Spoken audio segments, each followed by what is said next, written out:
এখন বাংলাদেশের সবচেয়ে বড় আলেম আল্লামা মির্জা আব্বাস। ঘুম থেকে উঠে মানুষ নামাজ কালাম পড়ে আল্লাহর নাম নেয়। একজন আছেন উনি প্রথমে আমার নাম নেন। মির্জা আব্বাস, মির্জা আব্বাস, মির্জা আব্বাস, মির্জা আব্বাস, মির্জা আব্বাস, মির্জা আব্বাস, মির্জা আব্বাস, মির্জা আব্বাস, আব্বাস সাহেব, আব্বাস সাহেব।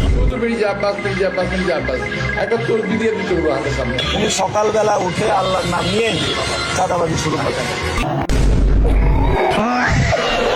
ঘুম থেকে উঠলেই আল্লাহর নাম নেয় কিনা আমি জানি না ভাই, আমার নাম প্রথম নেয়।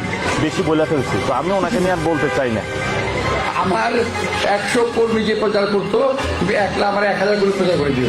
আল্লামা মির্জা আব্বাস ঢাকা হাটে চাঁদাবাজি করে, সন্ত্রাসী করে, দুর্নীতি করে। এই ঢাকা শহরে কোনো ব্যক্তি বলতে পারবে না কোনো স্বার্থের জন্য মির্জা আব্বাসকে একটা চা খাইতে খাওয়াতে পারে। মির্জা আব্বাস চাঁদাবাজ। আমি কিন্তু ফেরেস্তা, আমি আগে বলি ফেরেস্তা।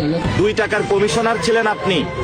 ও আমার ছেলে 14 বয়সে, আমি ওদের কাজকর্মগুলো কি দুষ্ট মিশিয়ে ধরে নিচ্ছি আমি। শোনেন, বয়সে ছোট হতে পারি কিন্তু অভিজ্ঞতার ঘাটতি আপনার চেয়ে বেশি আছে।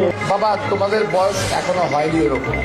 এখন আল্লাহ রাস্তায় বিশ্রাম নেন, আপনাদের আগের দিন ফুরিয়ে গেছে, নতুন খেলা শুরু হয়েছে। কারণ এখানে শুধু মির্জা আব্বাসে পুরো ঢাকায় একা একা শুয়ে থাকবে, সব জায়গায় অন্য কেউ আর থাকতে পারবে না। বাংলাদেশে যদি ক্রিমিনাল র্যাঙ্কিং করা হয়, বাংলাদেশের সবচেয়ে বড় অন্যতম গডফাদার এবং ক্রিমিনাল নাম্বার 1 হলো মির্জা আব্বাস। ছেলেটা আমাকে একটু মানে এমন জায়গায় আঘাত করছে যাতে আমি রিয়াক্ট করি। বাংলাদেশের 1 নাম্বার ক্রিমিনাল মির্জা আব্বাস, সে যেইভাবে গতকাল আমাদের উপরে অ্যাটাক করেছে।